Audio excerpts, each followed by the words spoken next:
পুলিশকে ফোন করো আর এই শয়তানটাকে পুলিশের হাতে ধরিয়ে দাও। আবির সেখান থেকে পালাবার চেষ্টা করে, কিন্তু সে ব্যর্থ হয়।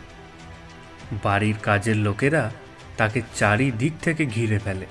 আরে তোমরা বুঝতে পারছো কাজটা কিন্তু তোমরা কিন্তু ঠিক করছো না। আরে সরো পড়ি, এদেরকে বোঝাও কি করছে না। আরে আমি তো তোমাকে ভালোবাসি। ভালোবাসার কথা তোর মুখে মানায় না। তুই যে এভাবে কত মেয়ের সর্বনাশ করেছিস তা আমার আর জানতে বাকি নেই। কি ভেবেছিলিস আমাকে বিয়ে করে আমার সব সম্পত্তি নিজের নামে করে নিবি, তাই তো? প্রায় 40 মিনিট অপেক্ষার পর পুলিশ আসে। পুলিশ আবিরকে ধরে নিয়ে চলে যায়।